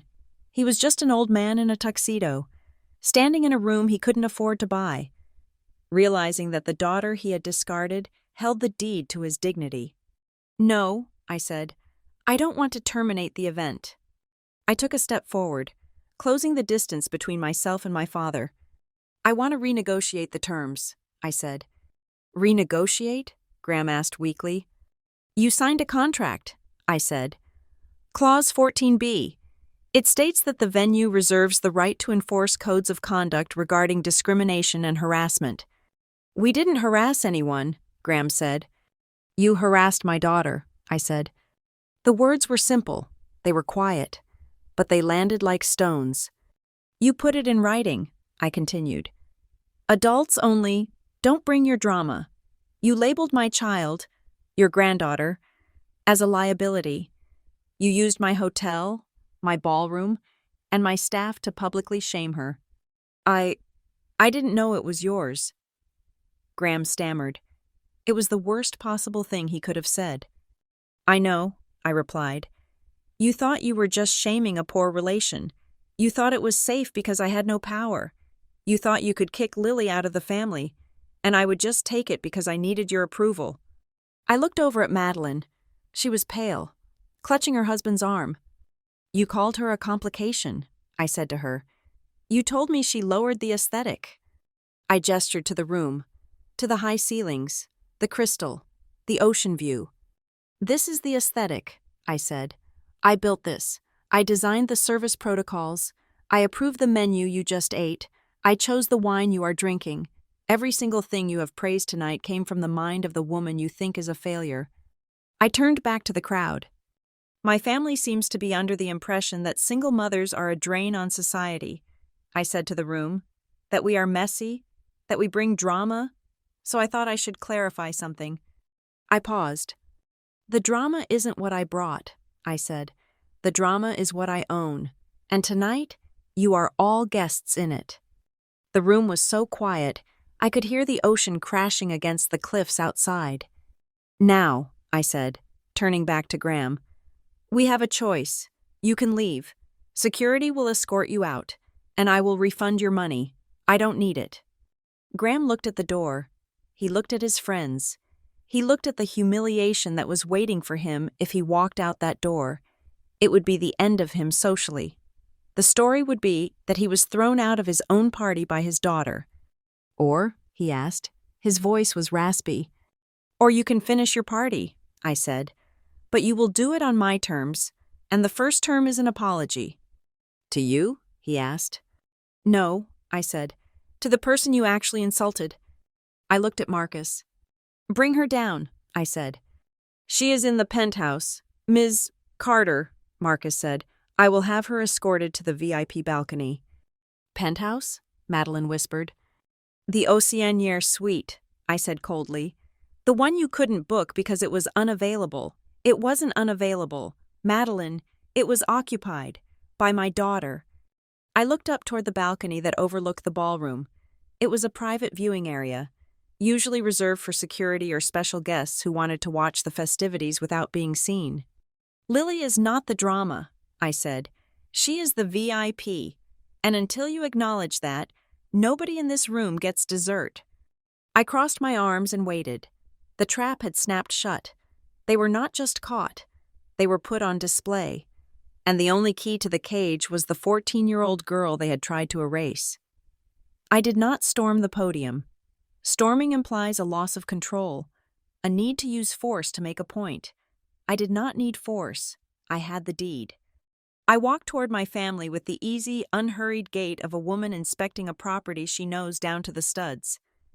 I stopped 3 feet away from them, close enough to see the sweat beading on my father's hairline, but far enough to maintain the sterile distance of a business transaction. The room was so quiet that I could hear the hum of the air conditioning system, a system I had upgraded last year for $200,000. This party can continue, I said, my voice level, addressing Graham but loud enough for the first 3 rows of tables to hear every syllable. The kitchen is ready to serve the dessert course. The band is paid for until midnight. I have no intention of ruining the evening for your guests. You already have, Madeline hissed. She was vibrating with a mix of humiliation and rage, her hands clenched into fists at her sides. You stood up there and humiliated Dad. You let everyone think we are What, squatters? I clarified the chain of command, I corrected her. And as for humiliation, Madeline, I think you handled that yourself when you tried to scream at my staff. You tricked us, she shouted, her voice cracking. You let us book this place. You let us plan everything. You let us send out the invites. And you sat there laughing at us. You lied to the whole family. I never lied, I said. I simply didn't volunteer information that you never asked for. Tell me, Madeline, in the last 3 years, have you ever asked me what I do for a living? Have you ever asked me about my investments? Or did you just assume that because I don't wear a Cartier watch, I must be destitute? She opened her mouth, then closed it. The truth was a physical blow. She hadn't asked, not once. She had been too busy telling me about her vacations, her renovations, her life. You never asked, I repeated softly. You just saw what you wanted to see, a failure, a charity case. It made you feel tall to see me small. I turned to my father. He was gripping the edge of the podium as if it were the only thing keeping him upright. He looked at me with a profound, crushing confusion. Why? He croaked. Naomi, why hide it? If you had this success, why let me worry about you? Why let me think you were struggling? Because you prefer me that way, I said. The words hit him harder than a slap. He recoiled slightly. That is not true, he protested weakly. I am your father. I want you to do well. Do you? I asked. Be honest. Dad, every time I came to you with a problem, you felt important. You felt needed. But every time I showed a spark of independence, you crushed it. You told me I wasn't cut out for business. You told me to play it safe. You loved being the savior, which meant I had to be the victim. I took a step closer to him. If I had told you I bought this place, I continued, you would have tried to take it over. You would have told me I was doing it wrong. You would have critiqued the paint colors, the staffing, the financing. You would have turned my achievement into your project. I hid it because I wanted to build something that was mine, not a subsidiary of Graham Carter. He stared at me, his eyes wet. He was seeing the dynamic of our relationship for the first time, stripped of the good father narrative he had told himself for decades. But Lily, he whispered, you let me leave her out. I didn't let you do anything, I said, my voice hardening. You chose to leave her out. You printed it on cardstock. You made it a policy. I gestured to the vast, glittering room. Do you realize the irony, Dad? You banned Lily from Seabriar. You said she wasn't good enough for this environment. You said she would bring down the tone. I paused, letting the weight of the next sentence build. You banned my daughter from her own inheritance. A gasp rippled through the room. This isn't just a hotel, I said. This is her future. The trust that holds the majority share of this resort is in her name. You excluded the heiress from her own castle. My mother, Claire, let out a sob. She had been standing behind Graham, silent, but now she covered her mouth with her hand, tears streaming down her face. Oh, Naomi, she wept. We didn't know. We are so sorry. We thought it would be easier. I looked at my mother. I loved her, in a complicated, painful way, but her tears had always been a way to end conversations she didn't want to have. Please don't, I said. Don't cry, Mom. It doesn't help.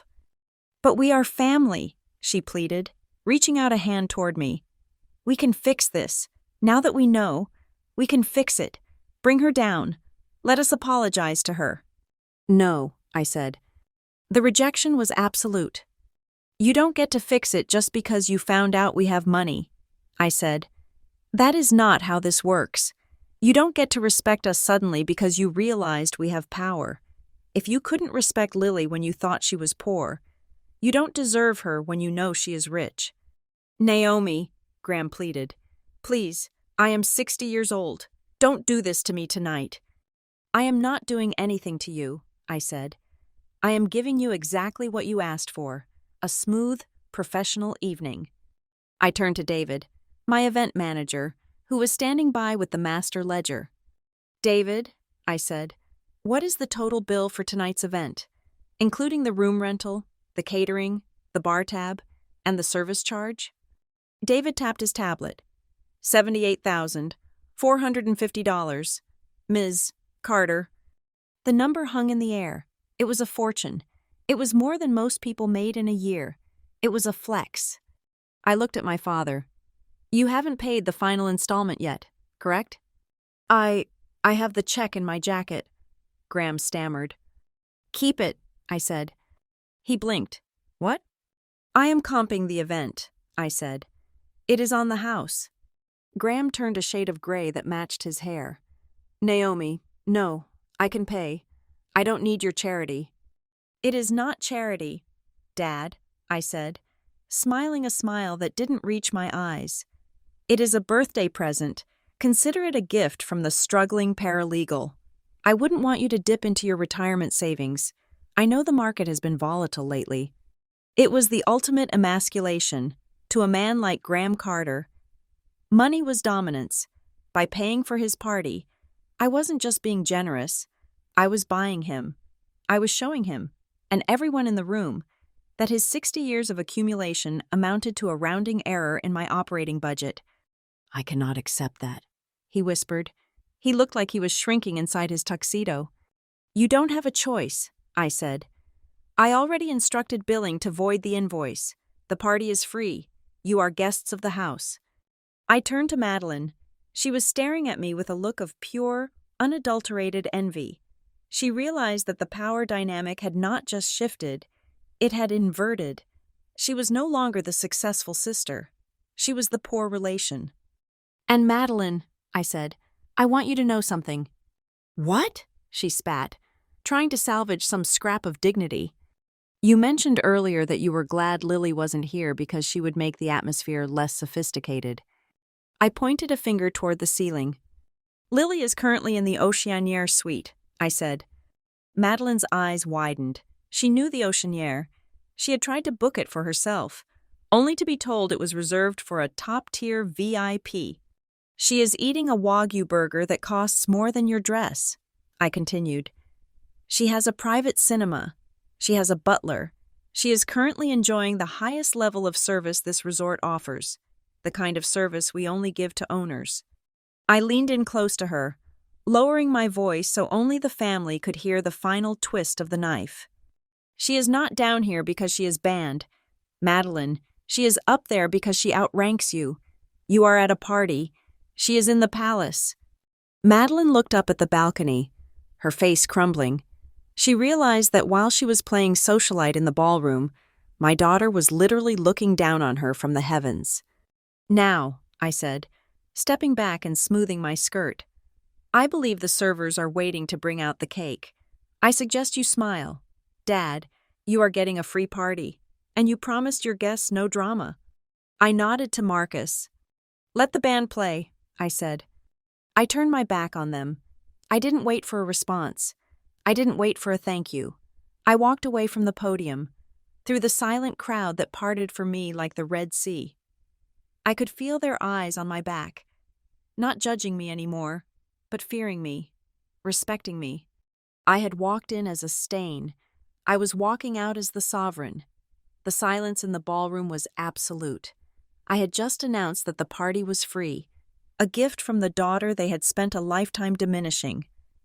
But my father did not look like a man who had just saved nearly $80,000. He looked like a man who had just realized the walls of his castle were made of paper.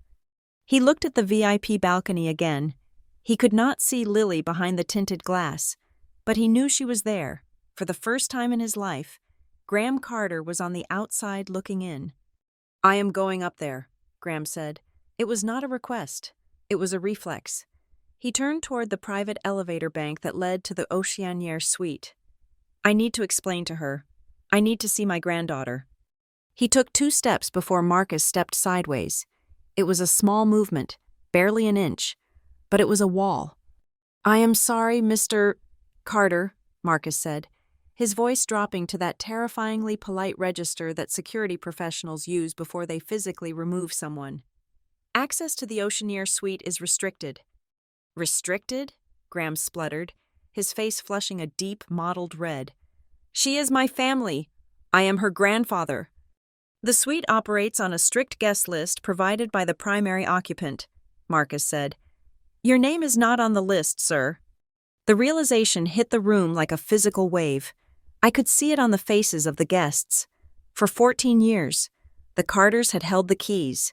They had decided when I was allowed to enter their homes. They had decided when Lily was allowed to sit at their table. They had locked the doors of their approval and forced us to beg for entry. But tonight, the lock was in my hand, and I had just turned the deadbolt. This is ridiculous, Madeline snapped. Though her voice lacked its usual venom, she sounded shrill, desperate. She looked around at the silent crowd. Realizing that her social capital was evaporating by the second, she needed a scapegoat. She needed to distance herself from the cruelty she had enthusiastically enforced just hours ago. This is all a misunderstanding, Madeline said, turning to Mrs. Vanderhoven, who was watching the scene with the rapt attention of a vulture. Honestly, Naomi is taking this so personally. The invitation. I didn't write that text. It was the assistant. It was a template from the stationery company. We never meant to target Lily specifically. I laughed. It was a cold, sharp sound that cut through her lie before it could take root. Don't, I said. I looked at her, stripping away the layers of denial she had wrapped around herself. Do not blame an assistant for your malice. Madeline, I said. You and I spoke on the phone. I asked you about the rule. I asked you if I could bring her. I took a step closer to her, forcing her to look me in the eye. You didn't say it was a template then, I said. You said, and I quote, don't turn this night into a babysitting service.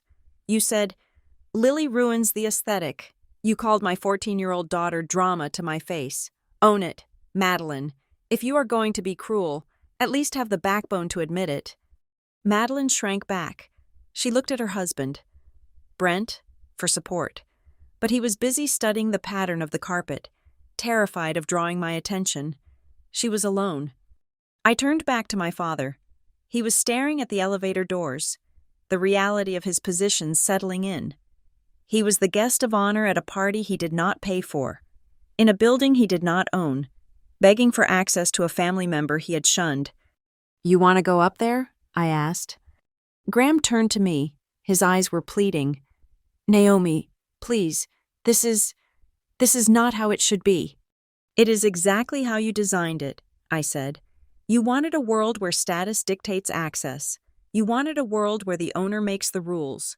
Well, welcome to that world, Dad. I looked at the guests, 200 of the wealthiest, most influential people in his circle. They were waiting. They wanted to see how this play ended. I will give you a choice, I said. A choice? Graham asked. You can go up those elevators, I said. Marcus will clear you, but there is a price of admission. I will pay anything, Graham said quickly, reaching for his wallet. He still didn't get it. He still thought currency was green paper. Put your money away, I said, my voice sharp. I told you, I have plenty of my own. The currency here is truth. I pointed to the microphone on the podium. The light on the stand was still green. It was live. If you want to see Lily, I said, if you want to be her grandfather tonight, you are going to walk over to that microphone, you are going to address your friends and your business partners, and you are going to correct the record. Correct the record? Graham whispered. The color drained from his face. You are going to tell them that the no children rule was a mistake, I said. You are going to tell them that Lily Carter is not a complication, but your granddaughter. You are going to admit that you were wrong to exclude her, and you are going to acknowledge, publicly, that you are standing here today as a guest of the managing partner.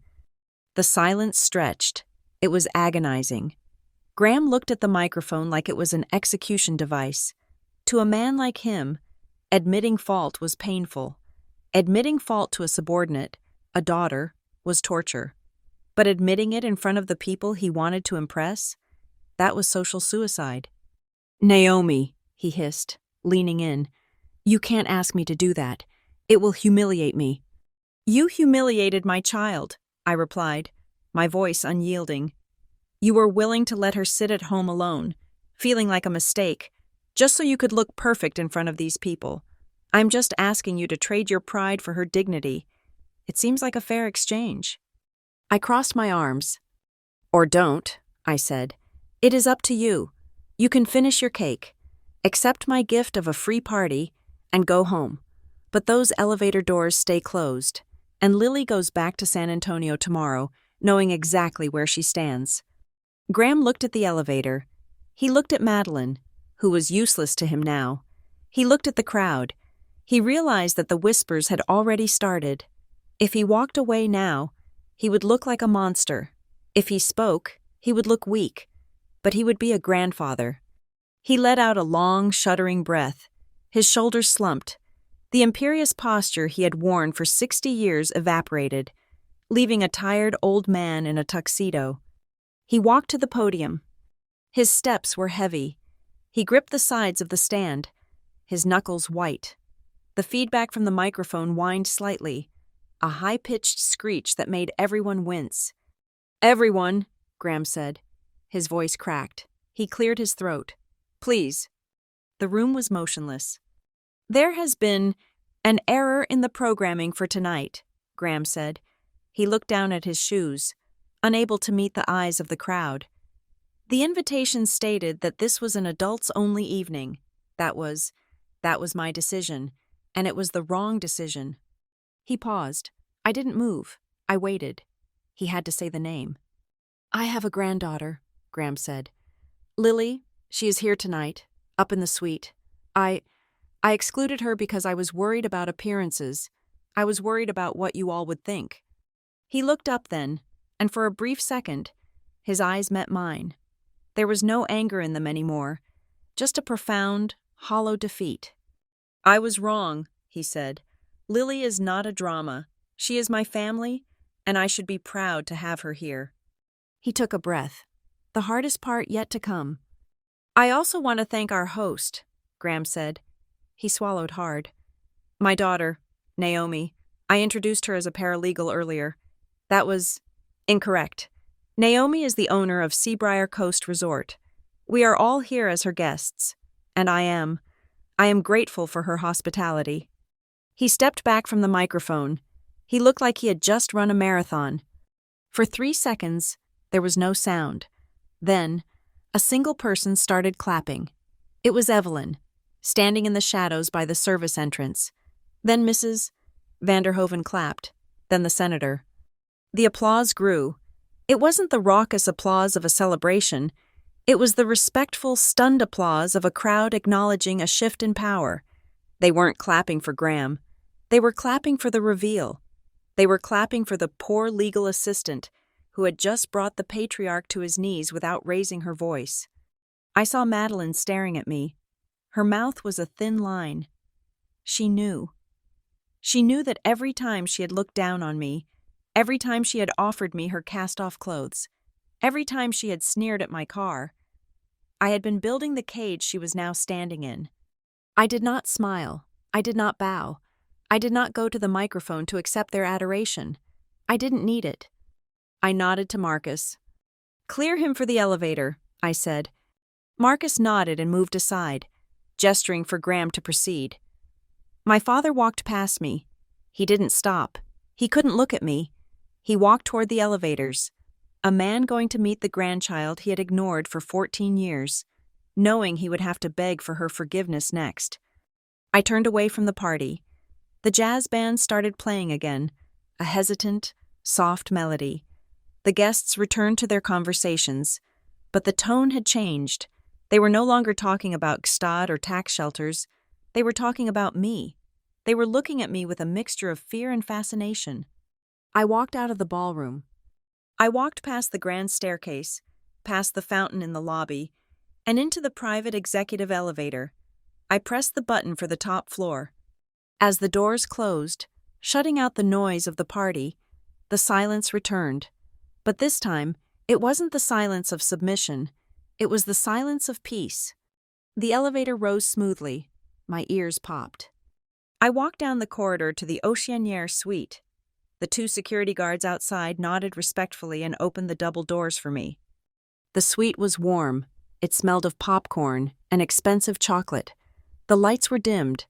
On the massive flat-screen TV, a sci-fi movie was playing, explosions lighting up the room in flashes of blue and orange. Lily was curled up on the velvet sofa, wearing her pajamas. A room service cart was parked next to her, laden with empty plates, a burger wrapper, a bowl of fries, a half-eaten chocolate lava cake. She looked up when I entered. Her face was calm, unbothered. She didn't look like a victim. She looked like a girl who was exactly where she was supposed to be. "Hey," she said, pausing the movie. "Did you eat the rich people food?" "Some of it," I said, dropping my clutch on the table. I kicked off my heels and walked over to the sofa. The cake was good. "Grandpa just called the room phone," Lily said casually. The butler answered. "Grandpa said he's coming up." "I know," I said. "I told him he could." Lily looked at me. She studied my face, seeing the fatigue and the relief. She saw the armor of the managing partner slipping away, revealing her mother underneath. "Did you make him say sorry?" she asked. "He said it to the whole room," I said. "He told everyone who you are. He told everyone this is your house." Lily thought about that for a second. She picked up a piece of chocolate. "Cool," she said. "But I still don't think I want to go down there. It looks boring." "You don't have to go down there," I said. I sat down next to her and pulled her into a hug. She smelled like vanilla and shampoo. She rested her head on my shoulder, solid and real. "Are you okay, Mom?" she asked quietly. "I am," I said, and I meant it. "I am really okay." "They know now," Lily said. "They know we aren't broken." "They know," I whispered into her hair. "But more importantly, we know." There was a knock at the door. It was hesitant, a timid, soft knock. It was my father. I didn't get up immediately. I held my daughter for a moment longer, looking out the floor-to-ceiling windows at the dark ocean crashing against the cliffs below. The party was continuing downstairs, but the hierarchy had been dismantled. The labels they had glued to us, drama, mistake, failure, had been washed away by the truth. "From now on," I said to Lily, "you don't need to ask anyone for permission to belong. You don't knock. You have the key." I squeezed her hand, stood up, and walked across the room to open the door. Thank you so much for listening to this story. I hope you enjoyed Naomi's journey from silence to sovereignty. Please leave a comment down below and tell me where you are listening from. I love seeing our community grow across the world. And if you enjoyed this story, please subscribe to the Lila Revenge Stories channel, like this video, and hit that hype button to help this story get heard by even more people. Your support means everything. Stay strong. And remember, sometimes the best revenge is just owning the building.